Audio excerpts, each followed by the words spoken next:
I never believed in ghosts until one night when I was home alone and I heard footsteps behind me. I turned around and saw nothing. Then I heard something even more terrifying. But it was then that I knew whoever or whatever was in my house did not mean me any good. It all started a few months earlier when I moved into my new house. I was excited to start fresh after my divorce. At first, I dismissed it as just a feeling, a byproduct of my imagination run wild from watching too many horror movies. After all, it was just an old house with a few creaks and groans, and this beautiful Victorian home had everything I was looking for. It was large and secluded, set back from the road with tall walls, lush shrubs, and a long driveway. I looked up and saw a bird perched on the sill, its beak against the glass. They say that years ago a young girl died in this house under mysterious circumstances.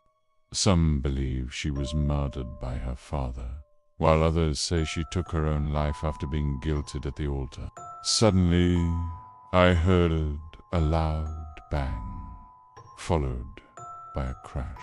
My heart raced as I listened intently. A few moments passed before I heard another loud bang, followed by heavy footsteps. Eventually, I gathered enough courage to get up and peek out the door. I spun around to see the window. At the far end of the hall had been smashed, and shards of glass were strewn across the floor. Panic surged through me as I realized I wasn't alone. Something was in my house, and it was getting closer. Should I call the police? What would I tell them?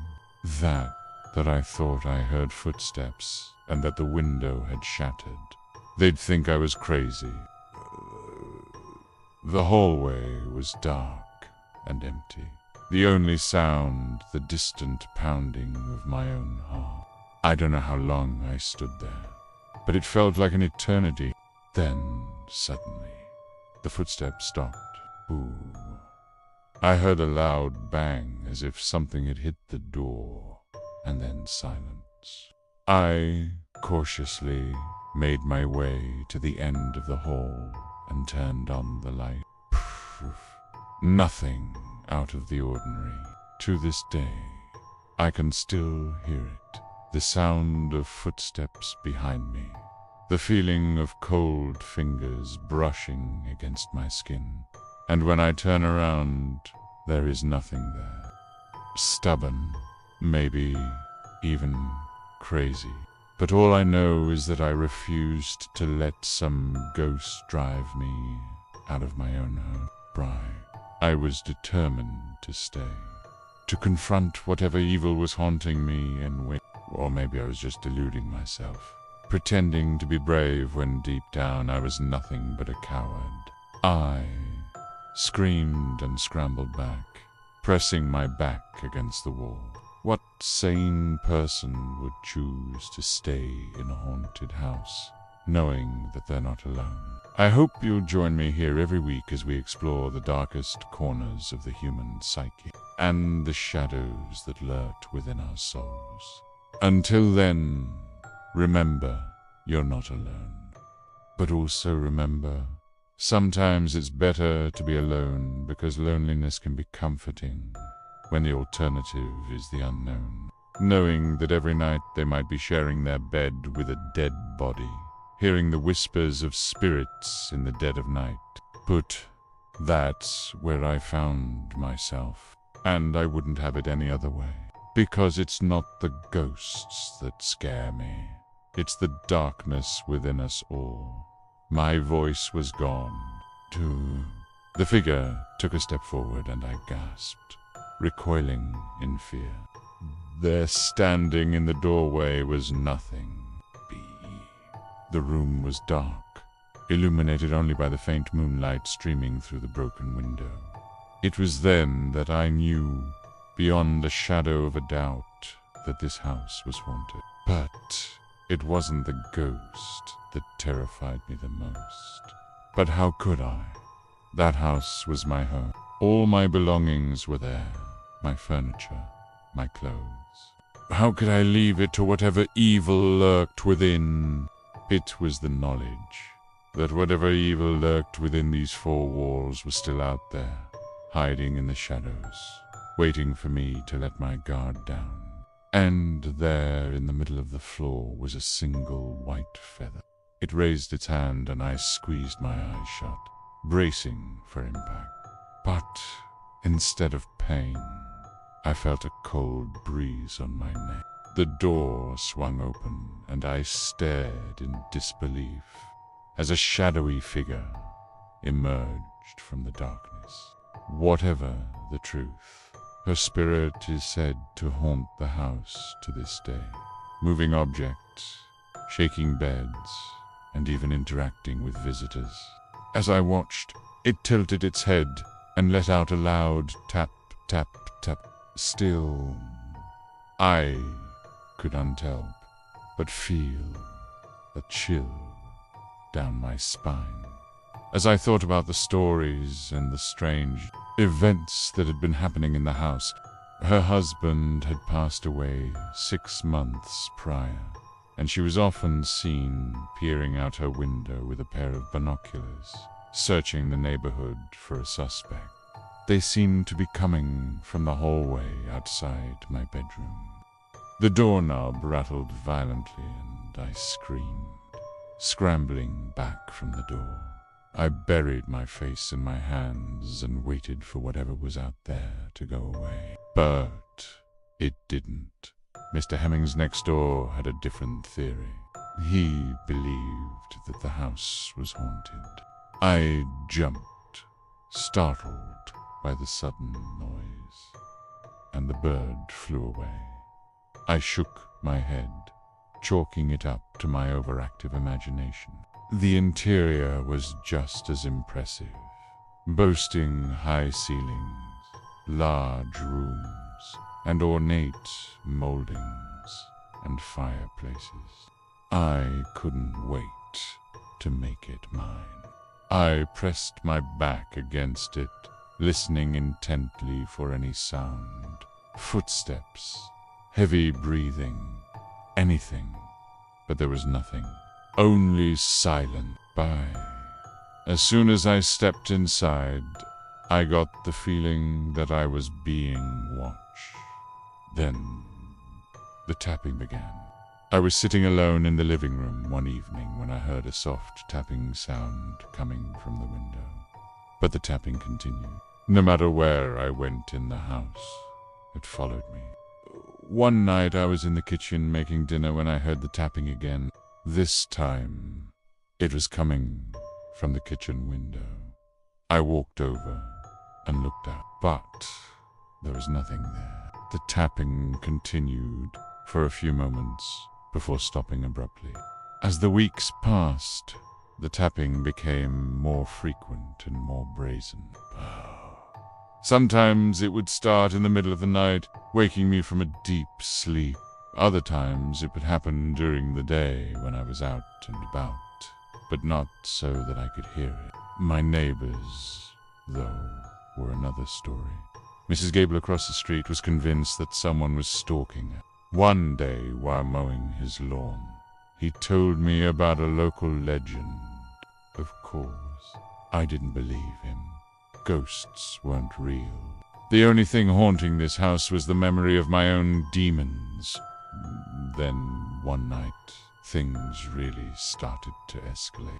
I was alone, tucked away in my bedroom, reading a book. I sat frozen in place, unable to move as the footsteps grew louder. The banging and crashing continued for what felt like hours. Relieved, I turned to go back when I heard a loud bang and the sound of glass shattering. Adrenaline pumping.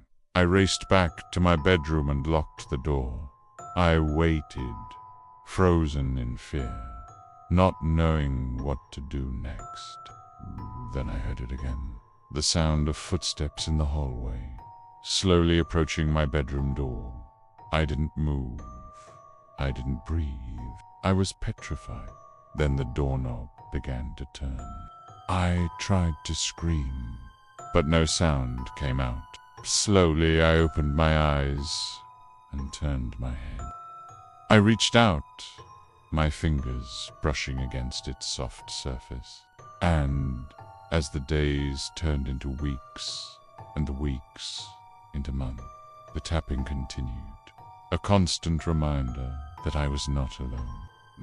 Maybe you're thinking I should have stayed away from that house, that once I learned about the history, I should have packed my things and left. Some might say I was foolish. But let's face it. All I could see was this dark figure standing there, and it didn't leave.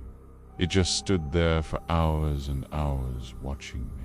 This happened a few years ago, so I was living in my own place by then.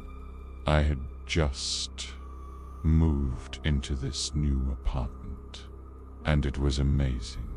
It was super cheap, and it was really close to where I worked. I remember being wrapped up on the couch in a blanket and dozing in and out of sleep.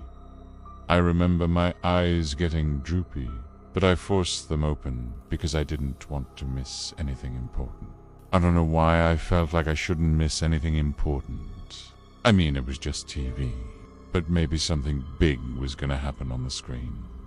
Or maybe the phone was going to ring, and my mom was finally going to tell me that she was proud of me for once. It just stood there, perfectly still and silent. I couldn't see its face or anything, because it was freezing cold in there, and stood there watching it through the frosted glass of the window.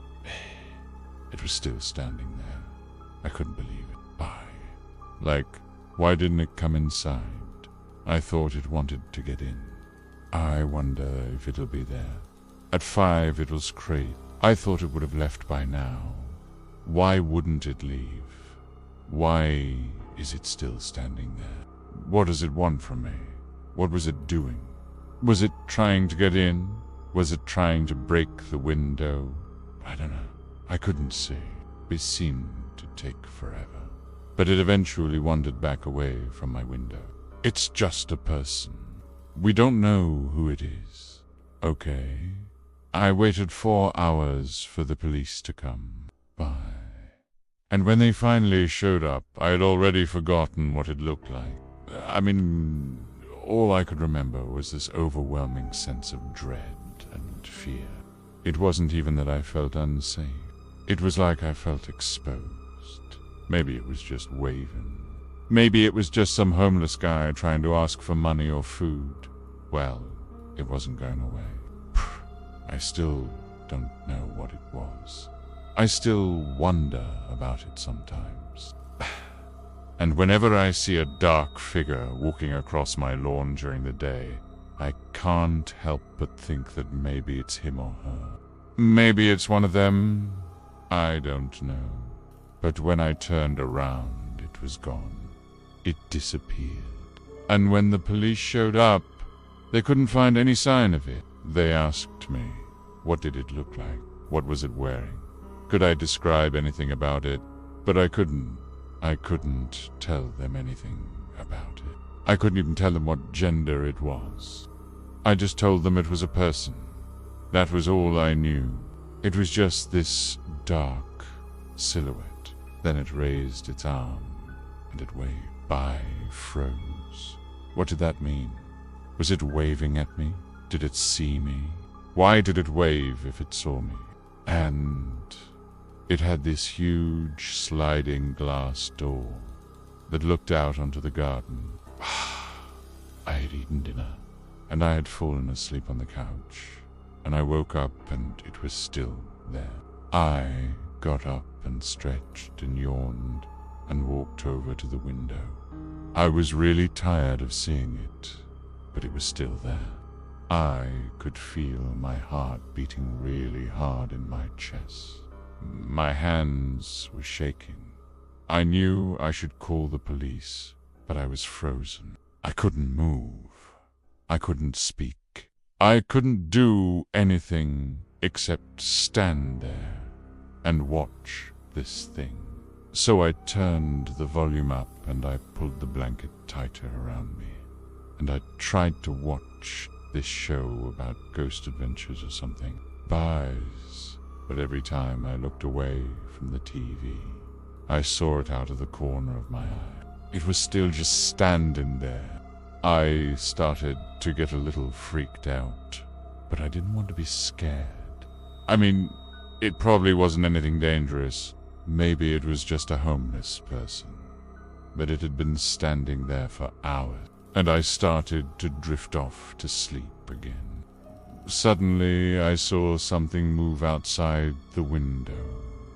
I rubbed my eyes and blinked, and when I looked back, whatever it was still there. And I would spend a lot of time just sitting and watching the birds and the squirrels. Like, what am I worried about? Someone coming through my sliding glass door in the middle of the day while I'm watching TV. Yeah, right. And I watched whatever it was creeping along. At first I couldn't make out what it was. All I could see was this dark figure moving slowly across the lawn. I wondered if it was a teenager just trying to peek in the window, or maybe some homeless guy looking for somewhere to crash. I remember thinking how strange it was. Like, why would you sneak up to my window in the middle of the day? Are you trying to rob me? Do you think I have money lying around? That's weird. As if anyone's actually going to do that. But my windows were big, and they were made of glass. Pooh.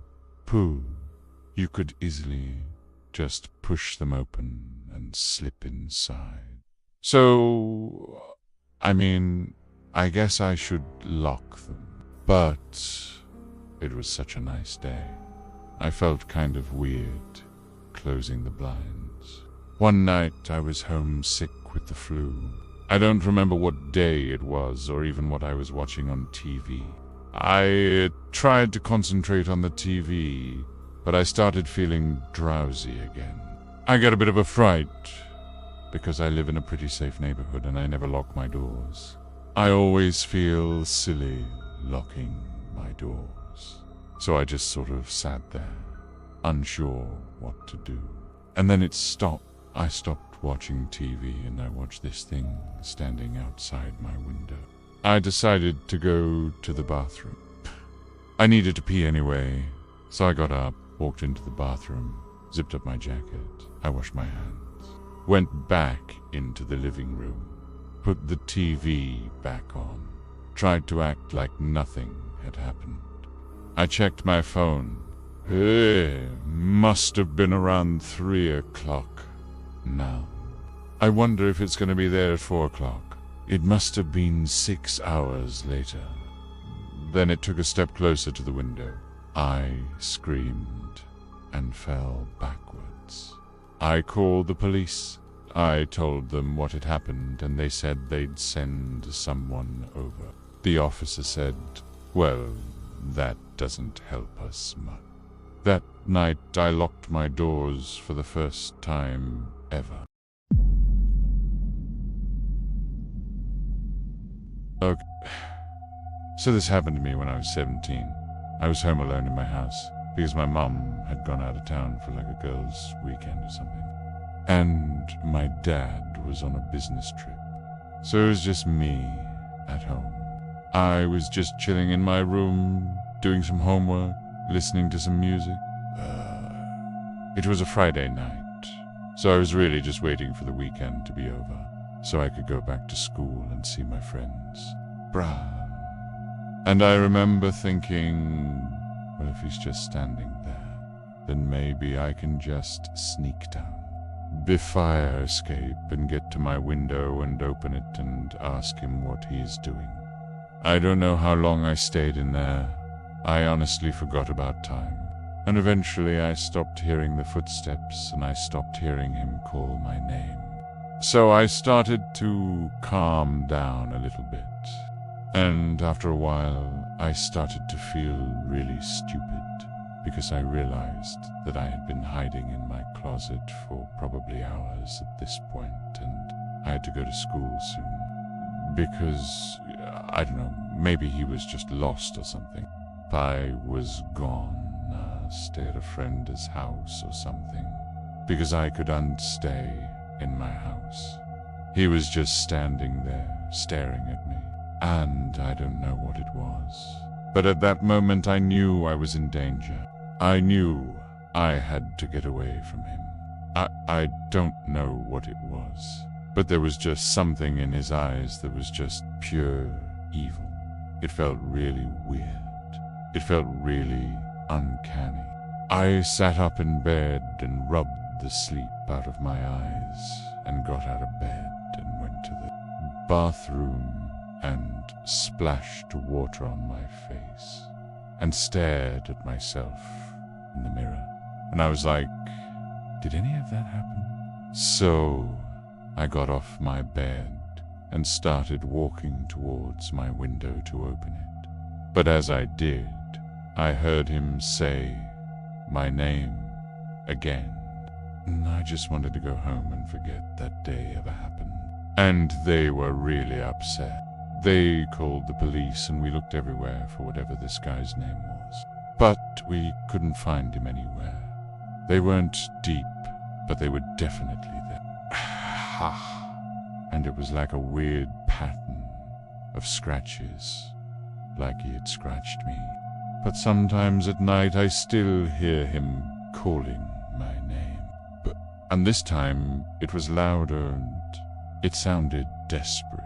I didn't know where I was going. I didn't care where I was going. I just kept running. I don't know if he caught up to me or not. I don't know what happened to me. I honestly don't remember anything after that. They thought it was really funny. They thought it was hilarious. They thought it was the most ridiculous thing they'd ever heard. They kept laughing at me and making fun of me and calling me names. They wouldn't stop. I ran down the sidewalk and across the street and into the woods that were on the other side. I was running and I was screaming, but no one could hear me. No one could help me. I mean, I was having fun and everything, but I was just ready for school to start again, and he didn't move. He just kept staring at me, and after a few seconds, I started freaking out. I screamed and ran out of my room and down the hallway and hid in my closet. But then, when I looked back out the window, he was still there. So I tried to call 911, but I couldn't bring myself to say anything. Like I could actually tell them what was going on, because I didn't even understand it myself.